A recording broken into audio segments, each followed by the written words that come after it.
ආදරණීය දුවේ පුතේ, ඔබ අපේ කී සිටින්නේ ප්‍රස්ථාරවල. සාමාන්‍ය පෙළ ප්‍රස්ථාර ගානට අවශ්‍ය සියලුම රිවිෂන් කටයුතු කිරීම සඳහා. එතකොට අපිට පේනවා ප්‍රස්ථාර කියන ගානට අවශ්‍ය සියලුම સિદ્ધාන්ත කොටස් 6, 7, 8, 9, 10, 11 යන ශ්‍රේණි වල ඉගෙනගෙන ලැබුණා. සියලුම સિદ્ધාන්ත කොටස් සාකච්ඡා කිරීමට මම මේ බලාපොරොත්තු වෙනවා. ඒ සඳහා ඉස්සෙල්ලාම අපිට ලැබෙන පළවෙනි ප්‍රශ්නේ තමයි ප්‍රස්ථාරයක් කියන්නේ කුමක්ද? හරි. මේ දේ දැනගන්නේ නැතුව ප්‍රස්ථාරකින් පාඩම කළාට වැඩක් නැහැ පුතේ.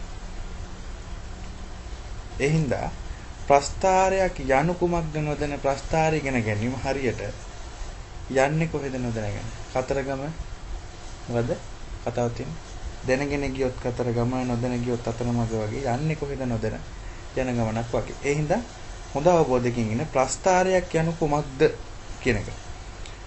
හොඳට හිතේ තියාගන්න ප්‍රස්ථාරයක් කියන්නේ පුතේ රාශීන් දෙකක් සංසන්දනය කිරීමේදී එක් රාශියකට සාපේක්ෂව අනෙක් රාශියේ විචලනය නිරූපණය කරන රූප සටහන. මොකද්ද?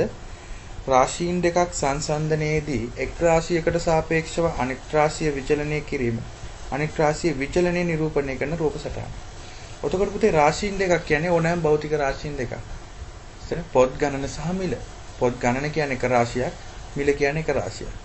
ඉතින් ඒ යම්කිසි රාශීන් දෙකක් සංසන්දනය කියන්නේ එකකට සාපේක්ෂව අනිත් එකේ විචලනය නිරූපණය කරන්න පුළුවන් රූප සටහනකට කියනවා ප්‍රස්ථාර කියලා. එතකොට අපිට දැන් ඉගෙන ගන්න ලැබෙන ප්‍රස්ථාර වර්ග පහක් තියෙනවා. ඒ කියන්නේ ප්‍රස්ථාර කියන පවුලේ සමාජිකයන් පහයි. එක්කෙනේ පළවෙනි පොඩිම එක්කෙනා තමයි y = mx. මෙහා පාවිච්චි කිරීම හරියම ලේසියි. හරිද? එයා ගැන විස්තර අපි ඉදිරියට කතා කරමු. දෙවැන්නා y = mx දැන c. එයාට සරල රේඛියයි හරි ලේසි බලා ගන්න. තුන්වෙනි y = ax වර්ග. දැන් තමයි පටන් ගන්නේ කර්ව් නැත්තම් පරාවලි ආකාරය. ඊළඟ y = ax වර්ග දැන b. හරිද? y = ax වර්ග දැන bx දැන c. ඔය අවසානෙට ඉන්න හාද්‍ය ගොඩාක් දරුණු මිනිහෙක්. දරුණු කියන්නේ එයාගෙන් තමයි ගොඩාක් ප්‍රශ්න එන්නේ. මොකද එයා අධ්‍යයනය කරන්න ගොඩාක් අපහසුයි. අනිත් හතර දෙනාම බැලුවල්මට අඳුර ගන්න පුළුවන්, එයාගේ ලක්ෂණ කියන්න පුළුවන්, ඇරුම් ලක්ෂ්‍ය කියන්න පුළුවන්, සම්මිතික ලක්ෂණ සම්මිතික ලක්ෂ්‍ය කියන්න පුළුවන්. අනිත් උඩ දෙන්නගේ මේ අනුක්‍රමණය ගැන හිතන්න පුළුවන්, මෙයා ඇඳෙන්නේ කොහොමද කියලා සියලුම දේ ගැන හිතන්න පුළුවන්. උඩ හතර දෙනා ගැන. නමුත් මේ අවසාන ගෙනාගෙන කෙසේ කිසිවක් කියන්න බෑ. මොකද එයා හැසිරෙන්නේ ඉහළ හතර දෙනා හැසිරෙන විදිහ නෙමෙයි ඕනම පවුලක ඒ වගේ කෙනෙක් ඉන්නවා. දැන් අපි බලමු y = ms කියන්නේ එයාගේ සෑම විටම මූල ලක්ෂ්‍ය හරහා යා යුතුයි. ඒක නීතියක්.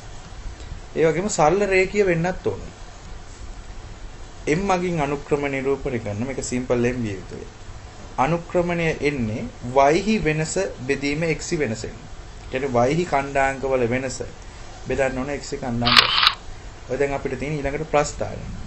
y = mx ප්‍රස්ථාරය බලන්න සෑම විටම මේ බලන්න මෙතන මූලක්ෂය හරහා ගිහිල්ලා තියෙනවා.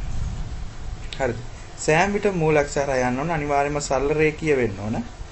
අනුක්‍රමණය කියන්නේ මේ x අක්ෂයේ ධන දිශාවත් සමග සාධන ටැන්ජ් කෝණයේ අගය.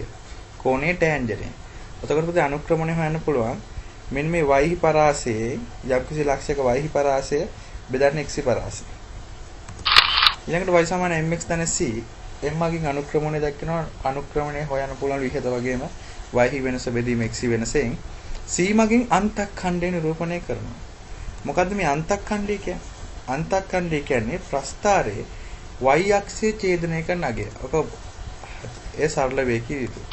y අක්ෂයේ ඡේදනය කරනවා කියන්නේ මෙන්න මේ y අක්ෂයේ ප්‍රස්ථාරයේ සරල රේඛයයි මේ කපාගෙන ගිහිල්ලා තියෙන්නේ. කපාගෙන ගිහිල්ලා තියෙන්නේ අන්තක්ඛණ්ඩය c 1. එහෙනම් එකකින් තමයි කැපෙන්නේ. හරියට හරි. y = x වර්ග ප්‍රස්ථාරය සෑම විටම මූලක්ෂය හරහා යන්න ඕනලු. අන්න ඒක නියතයක්. පරාවලි හැඩයක් ගන්න ඕනලු. සම්මිතික අක්ෂයේ x = බිඳුව වෙන්නම ඕනලු. මේ ශීර්ෂයේ කණ්ඩාංකය සෑම විටම බිඳුව. අපි දැන් උදාහරණයක් ගමු. x ඍණ 1 විට 2x වර්ග වෙනකොට බලන්න. එතකොට ඍණ 1 වෙන විට ඍණ 1 වර්ගය ධන 1යි ඍණ 1 වර්ගය ධන 1යි මේ බලන්න ඍණ 1 වර්ගය ධන 1යි එතකොට දේවල් දෙකේ දෙකයි එක හරි. ඊපස්සේ බිඳුව ආදේශය කරාම බිඳුවයි. එක ආදේශ කරාම එක්වරක් එකේ වර්ගීකරණය දෙකයි. හරි. ප්‍රස්ථාරය නමන ලස්සනට ප්‍රස්ථාරයෙන් විදිය හොඳට බලා ගන්න පුතේ කර්ව් එකක්.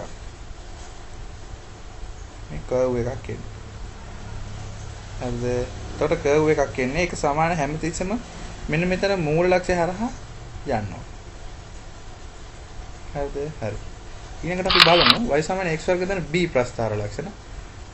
පරාවල හැඩයක් ගන්න ඕන සම්මිතික අක්ෂයක් x සමානයි බිඳුව වෙන්න ඕන. ශීර්ෂයේ ඛණ්ඩාංකය 0.0. ඒක තේරුම් ගන්න මෙහෙම. මේක බලමු.